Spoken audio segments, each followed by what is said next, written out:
여드름에 대해서 좀 얘기를 해볼까 하는데 네. 이제 좀 여드름, 성인 여드름도 많이 오시고 중학생 나이 때서부터 이제 좀 나이 많으신 분들까지 참 많이 오시는 것 같은데 거기에 대해서 좀 얘기를 한번 나눠보자 자리에 있습니다. 네. 뭔가 조금 단순하게 단순히 뭐 원인이라던가 치료 이런 것뿐만 아니라 사실 일상적으로 좀 도움이 될 수 있는 이런 것들을 조금 더 이제 세세하게 좀 알려드리는 시간이 될 것 같습니다. 이제 오해나 뭐 진실 이런 거 관련해서 좀 Q&A 많이 있는 것들 네. 여쭤보도록 할게요. 혹시 여드름은 세안을 많이 하면 낫습니까? 이거 좀 더러운 거 아니에요, 제가? 뭔가 좀 약간 일리가 있는 말인 것 같긴 해요. 더러우면 좀 생긴 것 같잖아요. 네. 왜냐면 이제 여드름이 좀 있으신 분들 피부 타입이 약간 좀 번들거려요. 그런 걸 그렇게 조금 이제 더럽다는 인식이 좀 있고, 그걸 좀 닦아내면 이제 유분기가 이제 조금 더 걷어지면서 조금 이제 번들번들거리는 게 없어지기도 하고, 일시적으로 뭔가 뽀득뽀득거리는 느낌이 좋아지기도 하고 하면서 조금 여드름이 좋아질 것 같다라는 생각이 좀 들어요. 네, 근데 이제 뭐 결론을 막 좀 더 말씀을 드리면, 세안을 많이 하면 오히려 더 좋아지는 게 아니라 더 악화될 수 있습니다. 네. 그럼 세안은 하루에 한 몇 번 정도 하는 게 좋을까요? 보통은요, 나가기 전에 한 번, 그리고 이제 갔다 와서 한 번, 예, 2번이기도 하고, 뭐, 세안 한 번 할 때마다 또 2중 세안, 3중 세안 하시는 분도 계시잖아요. 네, 맞습니다. 어떤 폼클렌징 하기 전에 또 오일로 한번 또 닦아내고, 거기다가 또 이제 폼클렌징 2번, 3번 하시는 분도 있고. 요즘 좀 유행이죠. 네, 그래서 이렇게 조금 이제 자주 세안하는 것도 사실 좋지가 않죠. 네. 이유가 뭔가요? 사실 좀 세안을 하면 뭔가 이제 노폐물이 좀 걷어지기도 하잖아요, 사실. 네, 맞아요. 요새 보면 이제, 대기질도 좀 나쁘고, 오늘도 볼까요? 자, 오늘도 미세먼지가 매우 나쁨, 이렇게 되고 있거든요. 착하고 다니시나요? 네, 아빠 갔어요. 그래서 매우 나쁨인데, 당연히 이게 외출하고 나가면 이 미세먼지가 얼굴에 다 달라붙을 거란 말이죠.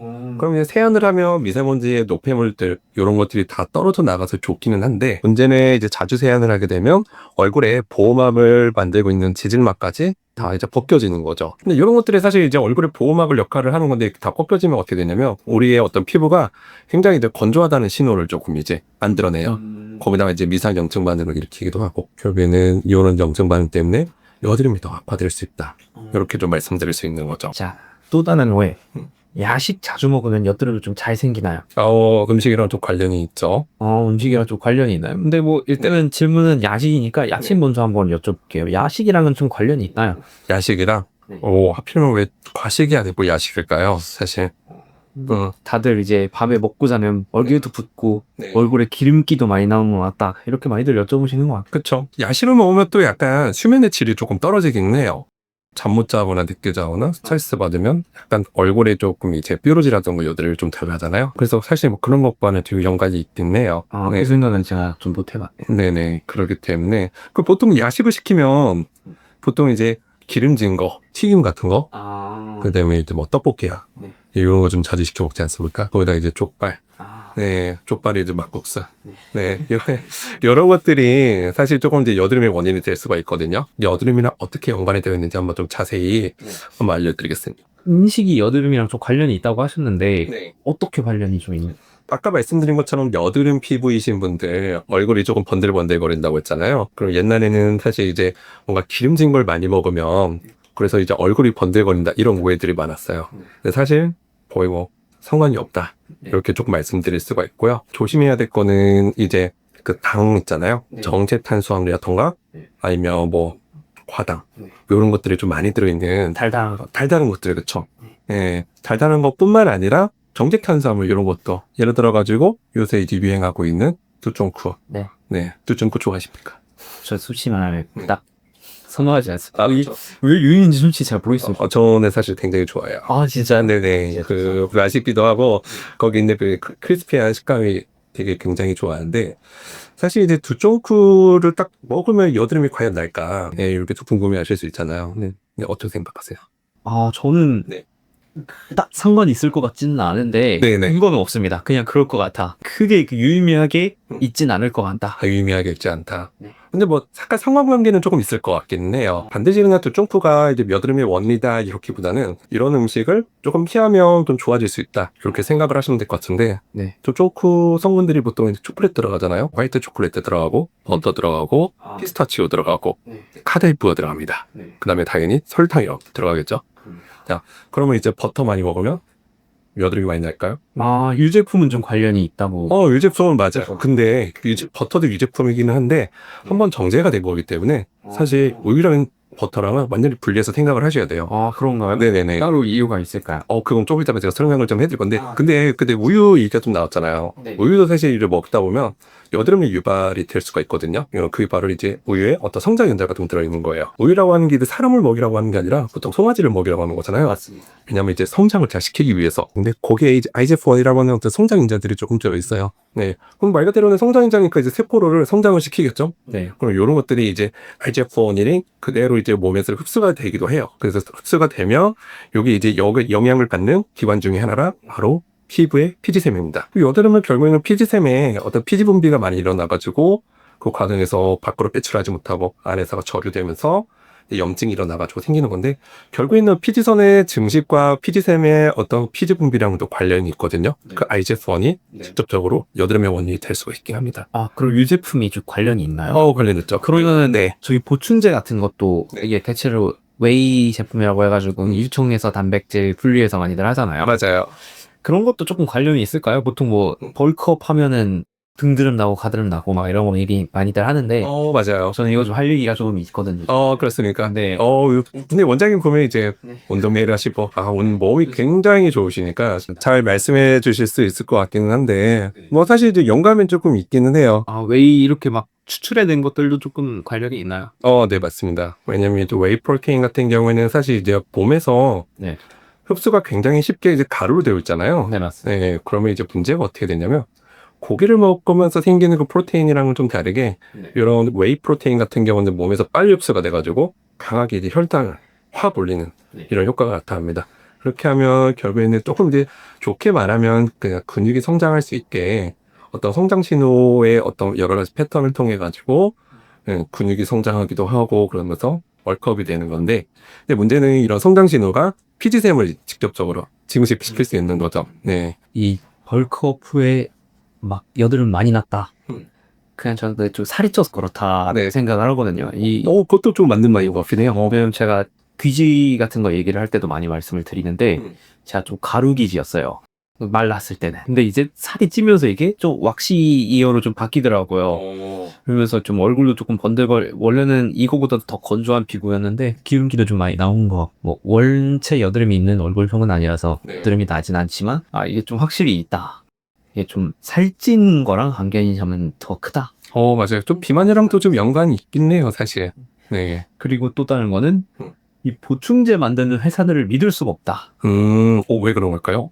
이게 이번에도 사실 사건이 하나 터졌었는데 어떤 겁니까? 그 성분표가 다 틀려가지고 기업에서 만든 그 뭐 외국산 기업에서 만든 건데 그런 좀 미국에서 이렇게 공장형으로 만드는 그런 데에서도 성분도 틀리고 이 성분도 잘 믿을 수가 없는데 뭐 다른 것들 뭐 믿을 수가 있을까? 웨이 제품들을 먹었을 때 여드름이 나고 가드름이 나는 이유는 유제품 성분도 분명히 있긴 하겠지만 알지 못한 성분들이 있을 가능성이 크다라고 저는. 맞아요. 예전에 그 웨이 프로테인에서 막상 이제 단백질이 들어있어야 되는데 실제로 막 탄수화물이 들어있던 막 경우도 좀 많았잖아요. 네. 네, 맞아요. 그런 사건들 좀 있었죠. 근성장이면 굉장히 도움이 되기는 해요. 어쨌든 강한 어떤 성장 신호를 이제 촉진을 하다 보니까 어떤 되게 저렴하기도 하고 되게 가성비가 있고 근육 성장이 굉장히 도움이 되기도 하는데, 근데 문제는 이런 성장 신호가 피지샘의 성장도 영향을 준다는 것이죠.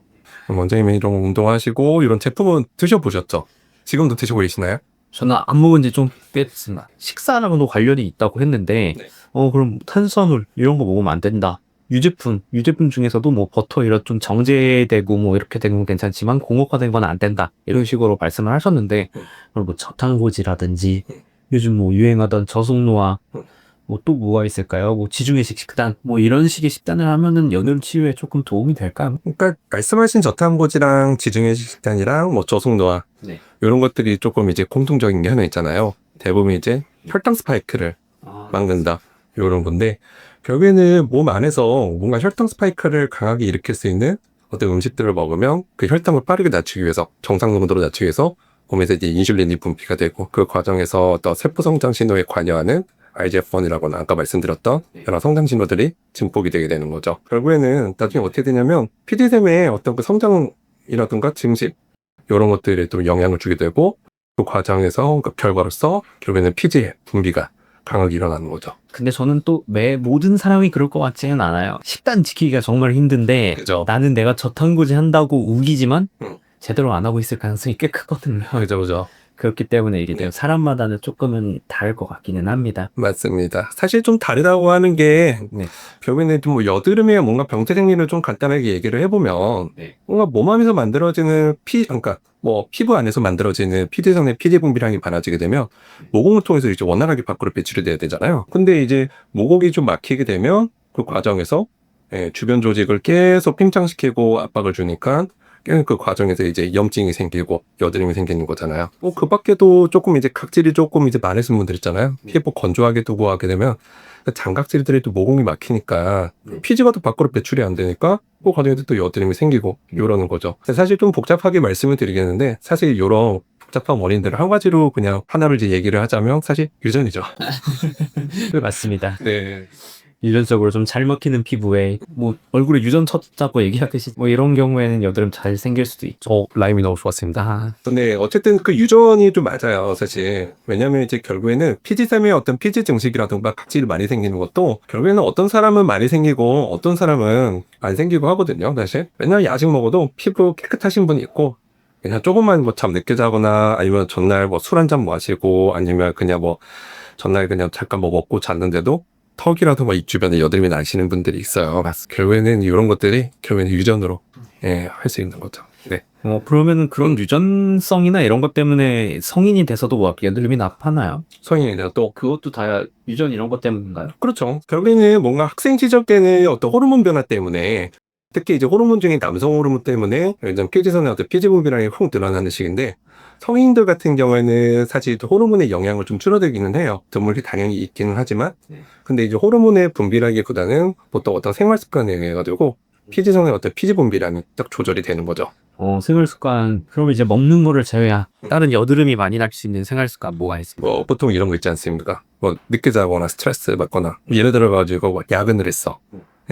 아니면 뭐 대학생분들 뭐 중간고사, 기말고사 이런 것 때문에 맨날 밤새잖아요. 그렇게 하면 잠 못 자게 되면 당연히 이제 얼굴에 막 뾰루지 나오고 막 그러잖아요. 이런 것 때문에 좀 생길 수 있어요. 그러면 성인 여드름의 보통 특징이 뭐 학창 시절 때 이마라던가 뭔가 볼쪽이 난다기보다는 뭐 입 주변이라던가 턱라인에 주로 나거든요. 위치에 따른 그 이유가 있을까요? 그거 조금 자세히 좀 설명을 해드리면 네. 우선 좀 전에 말씀드렸던 뭔가 야근이라던가 잠 못 자거나 이런 것들은 결국에는 몸에 스트레스가 딱 생기는 거거든요. 네. 스트레스가 만약에 생기면 결국에는 우리 몸에서 그 스트레스에 대응하기 위해서 스트레스 호르몬이 만들어져요. 그 스트레스 호르몬이 되게 아이러니하게 공격이 뭐냐면 결국에는 걔네들이 혈당을 주입시키거든요. 간에서 포도당을 많이 만들어내요.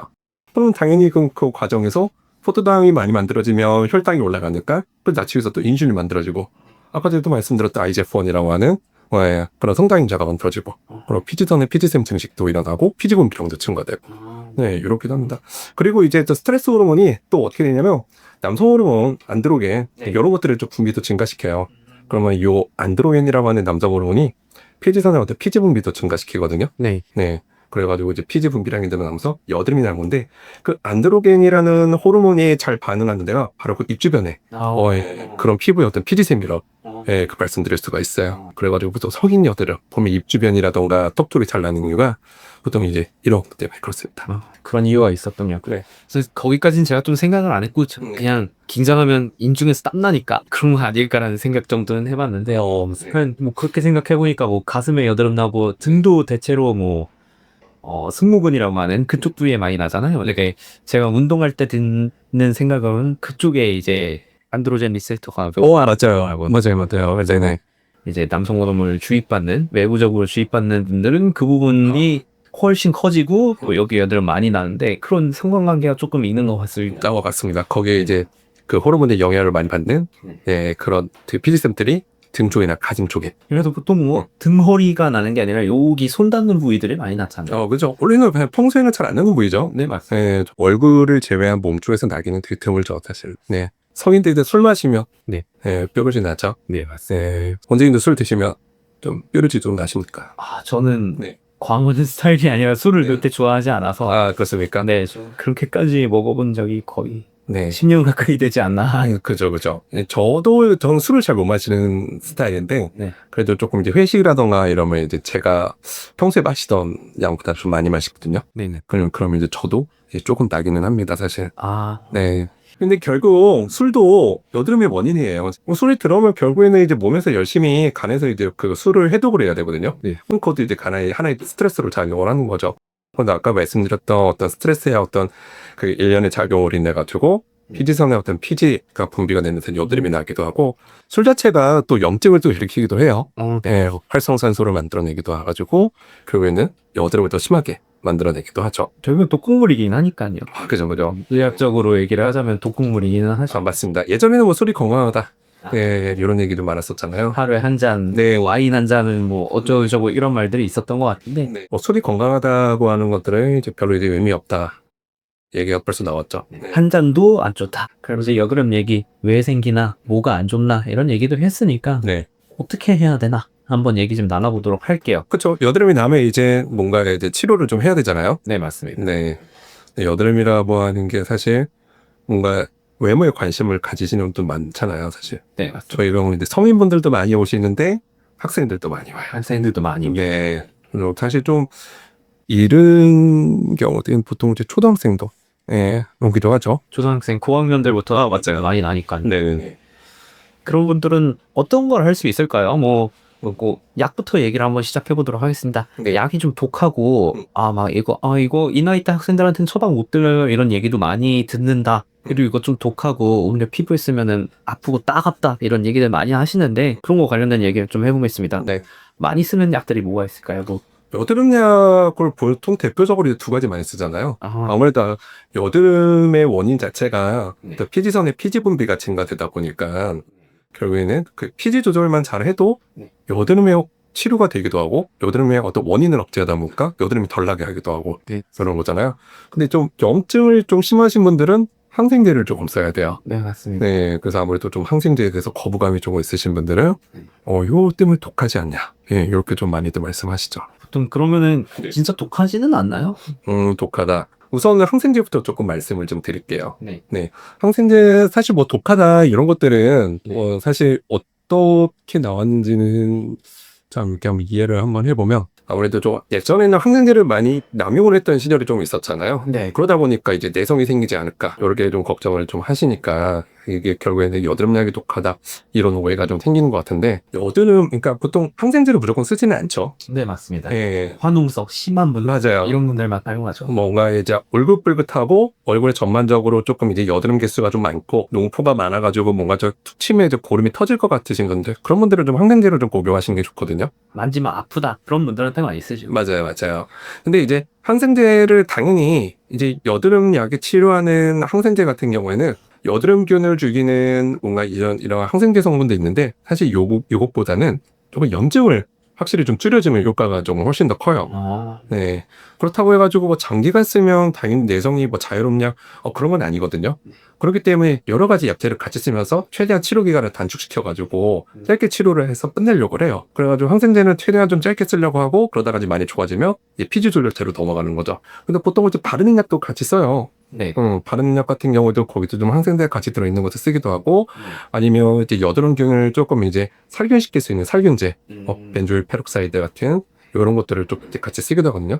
대표적으로 뭐 듀아켈 뭐 이런 것도 있고 아니면 약국 가가지고 보통 이제 전문의약품이 아닌 그냥 여드름 약 주세요 하면서 살 수 있는 게 바로 그런 성분이거든요. 그런 것들을 이제 같이 쓰면서 빨리 항생제의 어떤 그 쓰는 기간을 최대한 단축시켜가지고 치료 기간을 이제 짧게 가져가면 사실 이제 뭐 내성에는 뭐 크게 걱정하실 필요는 없는 거죠. 그럼 먹는 거랑 바르는 거는 그냥 이제 의료인의 판단으로 어떤 걸 더 효율적으로 할 수 있느냐지 뭐 그 독성이나 뭐 이런 거는 부작용이 있긴 하지만 이게 뭐 독극물이나 이런 건 아니다. 그 정도에 알아들으면 될까요? 그렇죠. 그리고 이제 항생제라고 하는 게 너무 오래 쓰거나 아니면 계속 이제 반복되는 사용을 하거나 아니면 진짜 한 번에 너무 많은 양을 쓰거나 그런 거잖아요. 근데 사실 여드름 치료에 사용하는 뭐 미노사이클린이나 아니면 또 옥시사이클린 같은 경우는 많이 쓰진 않아요, 솔직히. 그렇기 때문에 어쨌든 적절하게 잘 사용하신다면 내성은 크게 걱정하실 필요가 없고 빨리 좋아지면 그 다음에 이제 피지 조절제로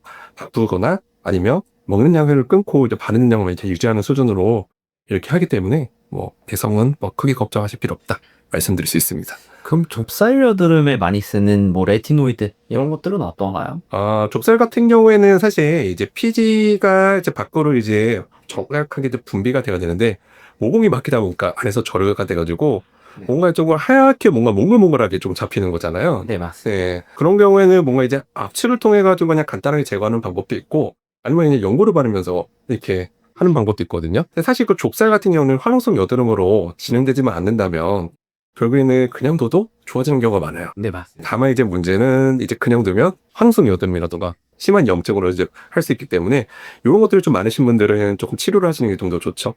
네. 이거는 이제 보통 레티노이드를 많이 쓴다고들 생각들을 하시는데. 맞아요. 그게 이제 바로 이소티노 같은 네, 네. 이소트레티노인, 피지 조절제 이런 거도 복용할 수 있기도 하죠. 그러면 바르는 것들은 어떤가요? 레티노이드 저희 뭐 바르는 거 화장품에 많이 나오잖아요. 맞아요, 맞아요. 근데 뭐 이소트레티노인도 이제 과거에 바르는 약이 있었어요. 네네. 근데 이제 사실 별로 효과가 없거든요.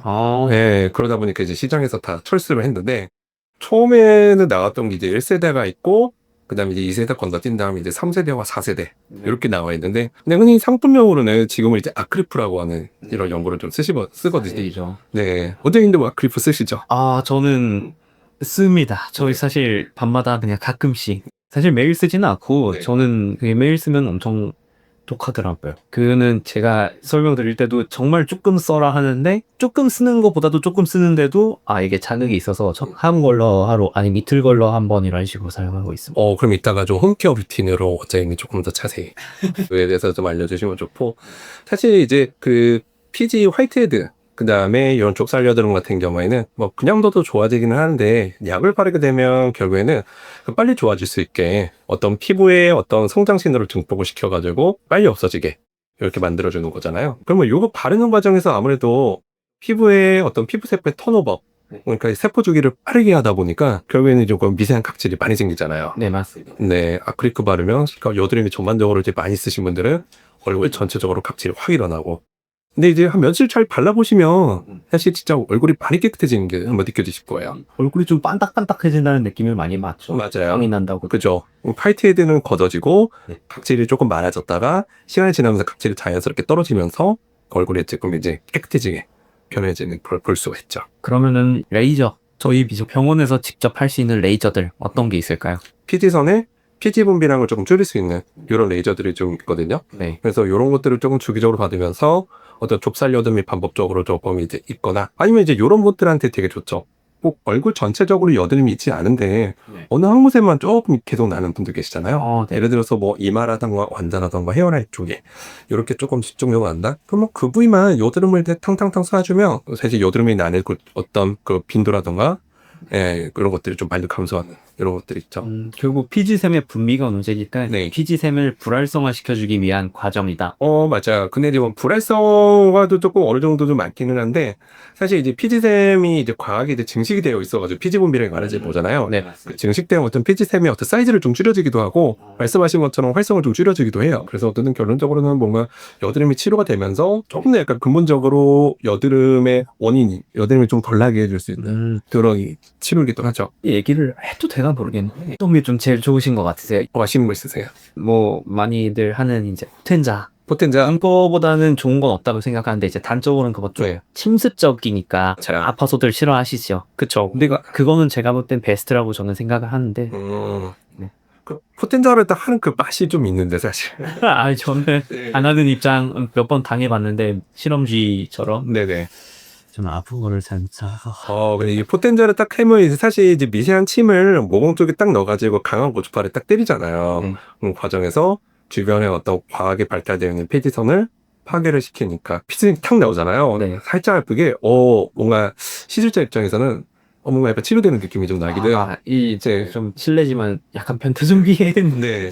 성향이지 않아요? 이게 저는 그냥 당하는 입장을 해보니까 아프겠다 이 생각밖에 안 들죠. 아프죠. 저도 제 얼굴에 예전에 한번 해봤는데, 통증이 진짜 꽤 있었을 생각보다 네네네. 근데 그 통증이 있는 만큼 효과도 저는 제일 커서 그게 제일 좋은 것 같아요. 레이저는 아무래도 이제 겉에서 쏴서 이게 들어가기를 바라는 거에 가깝다 보니까 네. 직접 바늘로 찔러서 이렇게 고주파 에너지를 쫙 쏴주는 것만큼은 좋지는 않다고 생각을 하거든요. 맞아요. 좀 더 친수적인 효과는 좋긴 해요. 예, 다만 이제 상대적으로 이제 부작용은 조금 더 있는 편이긴 하죠. 맞습니다. 딱 네. 여러 가지 관리라든지 네. 또 훨씬 힘들고. 맞아요. 후관리가 조금 필요하죠. 네, 그리고 시술 후에 붓기라던가 뭐 말씀하셨던 것처럼 시술 과정에서 통증도 좀 있고. 네, 근데 이제 문제는 아까 말씀드렸던 것처럼 사실 뭐 여드름이라고 하는 게 이제 오시는 분이 성인만 있는 건 아니잖아요. 네. 아까 말씀드렸던 뭔가 이제 고학년에 이제 초등학생도 있고 네. 중학생도 있고 네. 이렇단 말이죠. 근데 문제는 이제 저희가 이제 쓸 수 있는 약들이 다 12살 이상이에요. 피지 조절제를 사용하고 싶다. 이것도 12살. 바르는 약도 12살. 예, 항생제도 12살. 예. 좀 더 보수적으로 나이를 조금 더 먹고 오셔라라고도 더 얘기를 하기는 한다고 들었거든요. 12살보다 네. 나이가 많으셔도 그래도 좀 보수적으로 지금은 참아보자 이런 분들도 꽤 있는 건데. 네. 그렇죠. 그렇긴 한데 문제는 이제 여드름이 좀 심한 사람도 있단 말이죠. 네. 예, 왜냐면 이제 요새 애들이 성조숙증 이런 애들이 많다 보니까 호르몬의 변화가 빨리 일어나는 그런 그 아이들이 좀 있어요. 그런 애들 보면 이제 이마에 여드름을 좀 많아가지고 좀 웅종했거든요. 거기다가 이제 또 애들 정말 외모에 관심이 많잖아요. 네. 예, 거기다가 이제 어린이들 화장도 많이 하고. 제일 예민할 시. 예, 예민한 시기다 보니까 그래서 이제 관리 차원으로 이제 많이 와요. 그러면 이제 약을 하기엔 좀 어려우니까 이제 그런 경우는 조금 이제 레이저를 좀 하기도 하죠. 다만 이제 포텐자 같은 경우는 조금 이제 아프니까. 그렇죠. 예, 이제 애기들이 참을 수 있는 통증은 아니에요. 그죠, 맞아요. 그러다 보니까 이제 조금 더 친접적이고 효과는 이제 어느 정도 조금 있는 예, 그런 네오빔이라고 하는 네. 이런 것도 있고 다른 데서는 뭐 막 카풀이나 아니면 뭐 씀스빔 뭐 이런 것들이 좀 있을 거예요. 예, 그래서 이런 거를 조금 받으시면 뭔가 찌르거나 뭐 강한 통증 이런 건 없고 다만 이제 시술하는 과정에서 약간의 열감이 좀 있고 따끔따끔한 느낌 조금 있고 그다음 깨끗한 뭔가 염증이 없는 화이트헤드나 이런 좁쌀 여드름은 사실 뭐 압출도 효과는 있긴 해요. 맞습니다. 네, 아무래도 조금 이제 결국에는 그런 것들이 좀 시간이 지나면 염증 반응을 통해 가지고 화농성 여드름으로 진행될 수 있기 때문에 압출을 하는 것도 좋고 다만 이제 압출을 해야 되는 여드름이 좀 있잖아요. 네. 혹시 그거 아십니까? 어떤 걸 해야 되는지. 저도 잘 모르겠는데. 네, 압출을 해야 되는 거는 이제 뭔가 이제 염증이 없는 예를 들어서 뭐 아프지 않고 불금증도 없고 네. 부어있지도 않고 이런 어떤 몽글몽글한 게 하얀 게 좀 들어있는 좁쌀 여드름 같은 경우는 소독 잘 한 다음에 뭐 레이저로 그 위에 구멍을 살짝 뚫어주거나 바늘로 뚫어가지고 안에 있는 피지만 잘 차도 깨끗하게 이제 여드름이 또 심해지는 것도 막을 수가 있거든요. 네. 꼭 해야 되는 여드름. 있죠. 예. 예를 들어가지고 이제 염증성 여드름인데 거기서 이제 고름이 이제 달랑말랑해. 예. 그런 경우에는 사실 먹는 약을 쓰더라도 뭐 주사를 놓더라도 사실 그렇게 좋아지진 않거든요. 예, 왜냐면 이제 안에 이제 고름이 좀 차 있다 보니까 먹는 약을 쓰고 바르는 약을 하고 거기다 주사를 놔도 그 고름이 약을 계속 밀어내요. 그래도 별 효과가 없거든요. 그래서 고름을 이제 살짝 짜야 되는데 근데 집에서 만약에 짜신다 그러면 이제 소독 잘 하시고 가볍게 눌러주시면 좋아요. 근데 문제는 이제 고름이 없는 여드름을 짰을 때가 제일 문제죠. 꾹 눌렀는데 물밖에 안 나와. 피밖에 안 나와. 이런 것들은 진짜 나중에 흉터가 생길 수 있고 착색이라던가 아니면 이제 불금증이 오래 남을 수가 있는 거죠. 결국에는 좀 흉터를 막기 위해서라도 네. 그냥 전문적인 병원으로 오시는 게 그것도 괜찮은 방법 같아요. 네, 뭔가 이제 여드름이 그냥 단순하게 몇 개 없다 이러면 사실 뭐 집에서 홈케어로 간단하게 그냥 압출을 해볼 수 있는데 많다. 이런 것들은 뭔가 짜야 되는 여드름이 잘 뭔지 모르겠다 이런 걸 그냥 병원 오셔가지고 치료받으시는 것도 좋죠. 저는 그 홈케어가 참 힘든 것 같아요. 홈케어. 저희가 진짜 자세히 설명을 해드려도 네. 그게 안 지켜지시더라고요. 소량을 써라 해도 네. 이 본인 기준 틀에서 본인 기준의 소량과 이제 저희가 말하는 소량이 매우 다른 경우도 많고 네. 소독 잘해라 해도 이 소독도 막상 저희도 실습할 때나 학교 다닐 때 생각을 해보면은 처음 이게 컨테미네이션을 안 시킨다고 노력을 해도 그 다 되잖아요. 그죠. 그러다 보니까 이 비의료인이 하는 거는 조금 믿을만하지 않다 아직 생각에는. 또 그냥 진짜 정 걱정이시면 병원 오시는 게 전 더 낫다고 생각을 해요. 맞아요. 근데 여드름 계속 반복 치료하다 보면 네. 뭔가 이제 감이 오긴 하실 거예요. 이렇게 하면 되겠구나. 네. 맞아요. 그래서 기본적으로 이제 집에 구비해도 될 만한 어떤 그런 연고 한 2-3개 정도 가지고 계시다가 만약에 조금 이제 급할 때 하시는 것도 좋죠. 여드름을 되게 빨리 치료하는 방법도 있죠. 예를 들어서 막 전날 뭔가 스트레스 많았다거나 잠 못 자거나 술 한잔 마시고 나가지고 뾰루지가 몇 개 났어. 네. 근데 뭔가 좀 애매하잖아요. 사실 약을 먹기도 그렇고. 주사를 맞으러 갔는데 조금 그렇기도 한데 그런 경우는 사실 그냥 병원 근처에서 그냥 염증 주사 맞아도 사실 금방 좋아지긴 하거든요. 염증 주사 정말 좋죠. 네, 그렇게 해서 염증을 정말 빨리 줄여주기는 하는데, 근데 결국에는 집에서 홈케어를 할 수 있는 그런 제품들 몇 가지 있으면 더 좋긴 할 것 같아요. 홈케어. 기본적으로 그냥 가장 쉽게 구할 수 있는 것부터 한번 좀 말을 한번 해볼까요?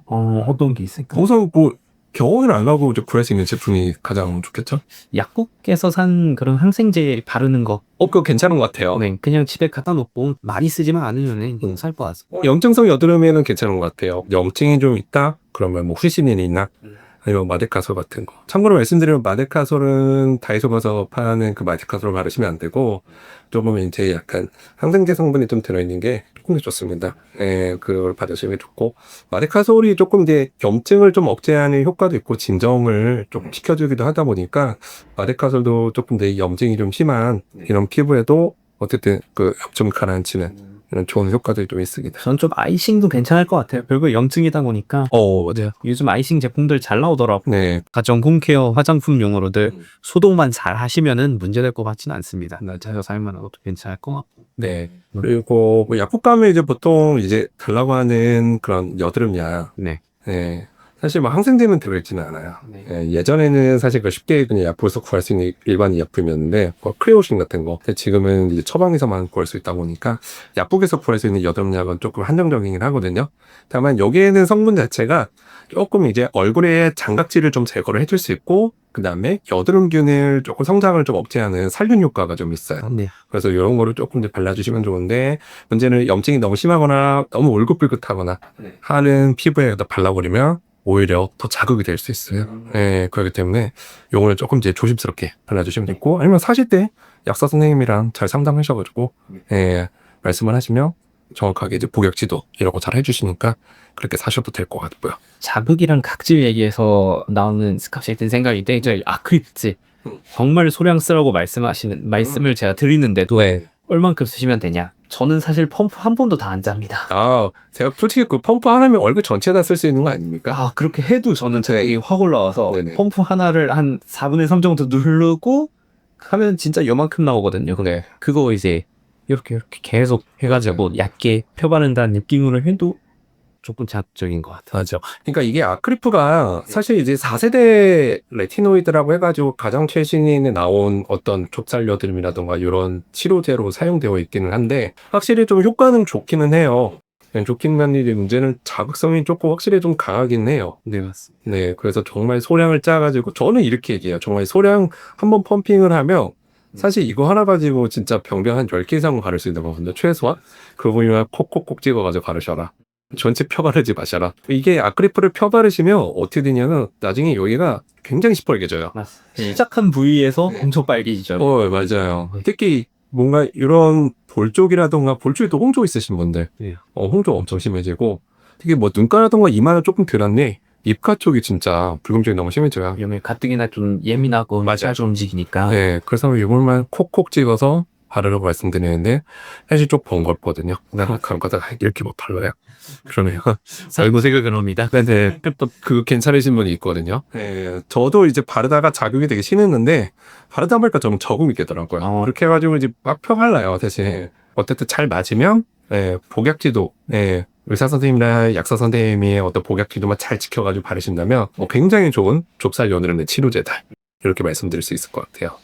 저희 그럼 면도 후 생기는 염증 이거 여드름이라고 많이들 저한테 여기 여드름 났어요라고 많이 오시는데 네. 그거 관련해서 얘기도 조금 더 해보도록 하겠습니다. 원장님도 네. 면도를 하시나요?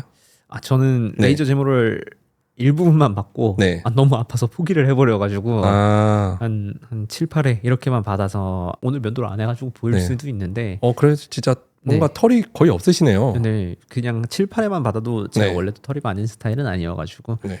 이렇게 났는데 해도 저는 정기 면도로 하죠. 왜냐면 워낙 적으니까요. 그죠. 칙 하면 끝나기 때문에 네. 괜찮습니다. 저는. 저는 사실 이제 면도를 안 한 지가 좀 되게 주기를 예전보다는 훨씬 더 길게 하고 있어요. 저도 이제 제모를 좀 많이 한 피부고 네.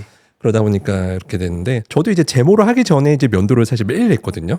네. 네. 근데 면도를 하다 보고 하면 이제 간혹 가다가 그 면도한 부위에 뭔가 이제 뾰루지가 좀 나는 경우가 좀 많았어요, 사실. 저희가 그 뾰루지라고 부르지만 그게 네. 여드름인가요?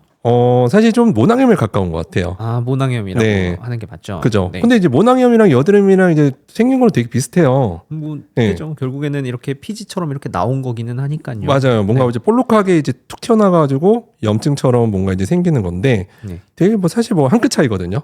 여드름은 결국에는 뭔가 이제 피지 때문에 만들어지는 거고, 그러니까 호르몬에 의해 가지고 피지 분비량이 많아서 결국에는 모공 주변에 염증이 생기는 건데, 네. 면도로에서 생기는 어떤 모낭염 같은 경우에는 그 면도날로 인해 가지고 그 피부 자극을 받게 되고 그 미세한 상처가 생기면서 어떤 모공 주변에 어떤 피부 조직이 손상이 돼가지고 네. 생기는 거라고 보시면 되거든요. 네. 그래서 사실 좀 원인이 좀 다르긴 해요. 근데 되게 비슷하잖아요. 네, 맞습니다. 그럼 결국은 치료법도 똑같기는 하죠. 아, 네. 어떤 거가 있을까요? 결국에는 결국에는 사실 여드름의 치료랑 좀 비슷해요. 그래서 네. 만약에 뾰루지가 좀 났다, 그럼 항생제 연고 좀 발라주시면 좋거든요. 홈케어 하기 쉬운 것들이 보통 이제 후시딘, 이런 네. 항생제 연고 발라주시면 되고, 마데카솔 음. 연고 좀 발라주시면 되고, 네. 이렇게 하면 좋은데, 자, 그러면 이제 왜 이런 면도를 하면 생기냐, 네. 이렇게 조금 알아보면 좀 좋을 것 같긴 해요. 결국에는 그 네. 날에 의한 자극 혹은 감염 아닐까요? 맞아요. 네. 원장님은 면도 가끔 하시면 네네. 면도기 어떤 거 쓰세요? 아, 저는 전기 면도기를 쓰는데 네. 저는 거의 무조건 네. 웬만하면 쓰고 나면, 왜냐면 자주 쓰지는 않으니까요. 네. 소독을 해놓고 네. 그리고 이제 피부도 알코올은 너무 아프니까 네. 다른 소독제를 사용하거나 그냥 알코올 혹은 이 이제 외국인들 많이 나오는 릴스 같은 거 보다 보면은 네네. 그런 것들 많이 떠요. 애프터케어 장면들. 무조건 얼굴 소독을 하거든요. 끝나고 네, 나면은. 맞아요. 저도 그런 거를 보고서도 있고, 뭐 의학적으로 생각했을 때도 매우 타당하기 때문에 잠깐의 소독 과정을 거치기는 합니다. 그럼 어쨌든 조금 이제 전기 면도기를 주로 쓰시고. 네, 맞습니다. 네, 저도 예전에는 지금은 이제 전기 면도기를 가끔가다 털이 좀 나면 네. 사실 저도 이제 면도를 한 일주일에 한 번 할까 말까 정도로 이제 전기 면도기로 가끔 하는데, 네. 예전에는 이제 그 수염이 좀 많았을 때는 네. 사실 전기 면도기보다는 조금 이제 그 일반 날 면도기 있잖아요. 그렇죠.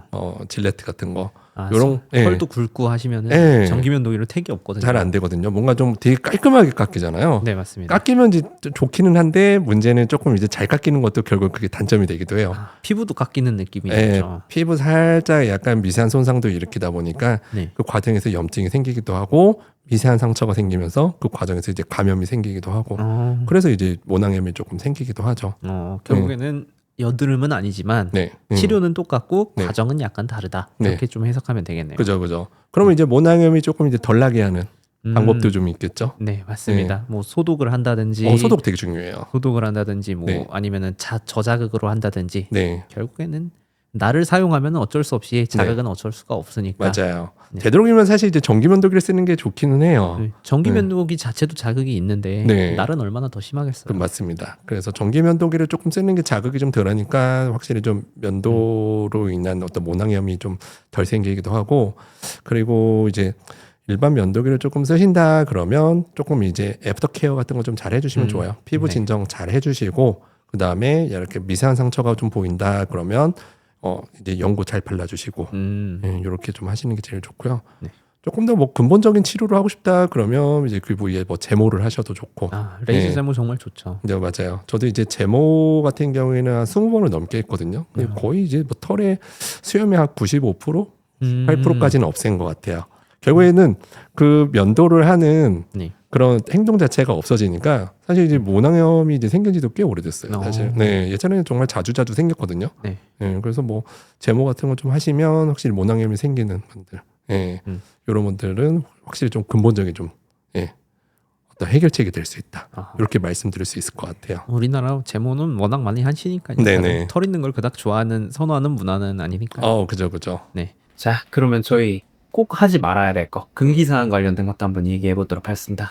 진짜 하지 말아야 될 건 뭐가 있을까요? 결국에는 여드름의 치료의 목적은 외모를 가꾸는 거기도 한데, 뭔가 흉터라던가 아니면 착색이라던가, 그리고 나중에 이제 그 여드름 때문에 생길 수 있는 어떤 오래가는 그 불금증을 예방하는 거잖아요. 네, 맞습니다. 결국에는 이런 목적 때문에 절대 하지 말아야 될 것들이 몇 개 있어요. 네. 근데 대표적으로 이제 과하게 이제 여드름에 이제 손대시는 분들이 있어요. 뭐 여러 가지 뭐 다쳐서 생기는 흉터도 있긴 한데 여드름 흉터 때문에 빨리 거죠. 그쵸. 그분들의 이제 특징이 있어요. 여드름 생기면 그냥 막 짜요. 네. 막 짜면 뭔가 그 볼록 튀어나오고 아팠던 것들이 거기에 나왔던 것들이 쭉 나오면서 시원하기도 하고 쾌감을 느끼. 네, 쾌감을 느끼시는 분도 계시고 네. 그렇게 어디 일시적으로 좀 좋아진 것 같은데 문제는 그게 뭐냐면 그냥 고름을 뺄 정도로 적절하게 압력을 줘가지고 압출을 하면 좋은데 결국에는 뭔가 이제 나오지도 않는 걸 억지로 짜게 돼가지고 뭔가 이제 물밖에 안 나오고 피밖에 안 남아. 그렇게 하면 어떻게 되냐면 거기에 있는 그 주변에 그 정상 조직까지 진피층의 정상 조직까지 다 밖으로 이제 나오게 되는 거예요. 예, 결국에는 그 어떤 진피 조직들이 피부에 뭔가 탄력을 만들어주고, 이런 피부의 레이어를 만들어주는 그런 것들인 게, 그것들이 너무 심하게 손상돼가지고 밖으로 나오게 되면, 나중에 그 너무 심한 손상 때문에 재생이 안 되는 거죠. 그러면은 나중에 푸피, 네. 흉터가 이제 될 수가 있는 거죠. 또 뭐가 있을까요? 세안 너무 이제 자주 하게 되면, 결국에는 얼굴에 이제 보호막이 이제 벗겨지는 거거든요. 네. 그러면 이제 아이러니하게도 그 보호막을 또 다시 만들기 위해서 일시적으로 이제 피지 분비량이 확 늘어나게 돼요. 네. 그러면 이제 그 피지 분비량이 많아지게 되면서 여드름이 더 심해지게 되기도 하고, 그리고 이제 피부가 또 건조해질 수 있잖아요. 네. 건조해지는 과정에서 얼굴에 장각질이 만들어지고 그 장각질이 모공을 막으면서 피지 분비가 이제 원활하게 되지가 않는 거죠. 그럼 또 여드름이 또 생길 수가 있는 거죠. 네. 이제 여드름 피부이신 분들도 공통점 중에 하나가 이렇게 남성분들 여드름으로 오시는 분들 보면 네. 여성분들도 관리 잘 하시잖아요. 와, 흉터가 그래도 여성분들은 좀 얕아요. 맞아요. 근데 남성분들은 네. 거의 진짜 바늘로 찌르듯이. 흉터 많으신 분들 보면 되게 얼굴은 번들번들 거리는데 자세히 보잖아요. 장각질들이 많아요. 근데 이제 간혹가다 이런 분이 있어요. 장각질들이 좀 많으니까 그거 없애려고 이제 스크럽스 사용하시는 분들 계시거든요. 네. 네. 근데 저는 이 스크럽 사용하는 거를 사실 별로 그렇게 좋아하지는 않아요. 사실. 네. 아, 스크럽은 뭐 진짜 뭐 네. 1년에 한두 번이면 된다. 이렇게 저도 생각을 하기도 하거든요. 그죠. 근데 이게 장각질이 많다고 하는 게 결국에는 얼굴에 어떤 미세한 염증 반응이라던가 염증이 심해지면 각질이 많아지는 그런 신호들이 있거든요. 그 각질이라고 하는 게 피부의 보호장벽인데 네. 그 보호장벽을 그냥 억지로 그냥 떼는 거예요. 맞습니다. 네. 그러면 어떻게 되냐면 피부는 그 염증 반응 때문에 더 많은 각질을 만들어내게 돼요. 또 문제점에 계속 악순환이 되고 그렇죠. 오히려 스크럽은 제가 네. 일단 좀 건강한 피부에 그냥 이 피부의 좀 재활성을 위해서 저희 뭐 화학적 필링 하듯이 그런 목적으로 진행을 해야지 오히려 염증이 난 피부에 하면은 더 심해지고 염증만 더 올라온다. 근데 이제 또 보면 이제 여드름 전용 제품 쓰면 약간의 그 필링 성분이 좀 들어있거든요. 네. 뭐 아하 이런 거 약간 이제 미세한 장각질을 살짝 녹여주는 피부 조금 이제 깨끗해지게 만들기도 하고 각질로 인해 가지고 모공이 막아주는. 네. 사실 뭐 병원에서도 그 필링 조금 하긴 해놨잖아요. 네, 조금 각질 많으신 분들 살짝 걷어내가지고 모공이 막히는 걸 조금 억제해주기도 하고 네. 이렇게 하는 게 너무 과한 건 좋지 않다. 뭐 소금으로 문지를 낸다든지 이런 걸 말씀을 하시는 거죠. 예전에 그죠. 그러고 있어 소금도 있었고 뭐 설탕도 있었잖아요. 아, 네. 설탕, 슈가 스크럽 이렇게 흑설탕 스크럽 있었잖아요. 정말 잘 팔렸죠. 네. 솔직히 말하면 저도 썼습니다. 저도 썼어요. 궁금해서 써보게 되더라고요. 그나마 이제 얼굴 되게 정말 되게 매끈해지잖아. 직후는 진짜 괜찮거든요. 하지만 하면 안 되는 걸 알아도 저희는 뭐 어떻게 사용하는지 아니까 조심히 사용하면 되니까. 저도 예전에 그 뽀득거리는 느낌이 좋아가지고 정말 많이 썼어요. 그러다가 이제 나중에 이거 안 좋은 걸 알고 이제는 안 쓰고 있거든요. 결국에는 그런 것들을 좀 이제 서서히 이제 멀리하게 되고 적절하게 관리를 해주면 그런 거 필요 없이 괜찮은 피부 상태 좀 유지할 수 있습니다, 진짜. 저는 좀 제품에 대해서 조금 할 얘기가 많은 게, 어떤 거? 이 좀 자연유래 성분들. 한번 뒤를 읽어보면은 이 그 풀떼기 들어간 게 많아요, 정말. 근데 이게 뭐 당연히 저자극성 테스트 받았다고 하더라도 화장품 통과를 했을 테니까 어느 정도 피부에 이게 과한 건 아닌 건 알아도 이제 그런 거에 의한 알러지 반응이라든지 이런 거 다 풀에서 나오고 풀 독소에서 나오고 그렇잖아요. 실질적인 유효 성분은 많지는 않은데 해가 더 크다고 생각을 하거든요. 뭐 물론 꽤 유명한 제품들 많잖아요. 뭐 어성초라든지 이렇게 오랫동안 사용해온 그런 쿨들은 좀 괜찮을 수는 있어도 이 화장품 쓰고 얼굴에 안 맞아요 하면은 제가 볼 땐 대체로 그런 자연 유래 성분들이 좀 피부에 안 맞으시니까 사용 안 하시는 게 낫다라고 설명을 드리거든요. 맞아요. 자연유래 제품이 뭔가 역설일 수도 있을 것 같아요. 맞습니다. 화학 제품도 다 자연에서 나온 거긴 해요. 맞아요. 네. 그리고 이제 저희가 이제 화장품 만들 때 전 세계적으로 봤을 때는 진짜 굉장히 까다로운 퀄리티 테스트를 거쳐가지고 그래야지 이제 시중에 나올 수 있는 걸로 알고 있거든요. 사실 뭐 자연유래라고 해서 더 좋은 것 같고, 사실 뭐 나한테 맞는 걸 찾으시면 될 것 같아요. 대표적으로 뭐 어떤 여드름 피부이신 분들 올리브영 가면 네. 굉장히 뭐 순한 자극적이지 않은 뭐 폼클렌징부터 해가지고 로션이라던가 이런 것들도 많거든요. 오히려 제일 저자극인 것들 붙은 것들 있잖아요. 네. AB. 네. 저는 그래서 사실 피부가 워낙 예민하고 그래가지고 네. AB 올면 많습니다. 정말 들어간 게 별로 없어가지고 가격도 그렇게 안 비싸거든요. 좀 들어간 게 없는 게 사실 제일 좋은 것 같아요. 예를 들어가지고 예전에 뭐 피부과에서 많이 사용하던 뭐 MD 크림 같은 거 있잖아요. 네, 맞습니다. 네, 정말 그 애기들도 사용할 수 있고 그렇긴 한데, 아니면 올리브영 가면 약간 뭐 MD 크림의 어떤 포지션을 가지고 있는 약간 그런 크림들이 있거든요. 세타필이라던가 피지오겔, 맞습니다. 뭐 에스트라 같은 거 좋은 게 되게 많아요. 그래서 자기한테 잘 맞는 거 하면 돼요. 그리고 또 올리브영 가면 이제 테스터가 다 해볼 수 있잖아요. 맞습니다. 네, 한번 발라보고 뭔가 이제 산뜻하다.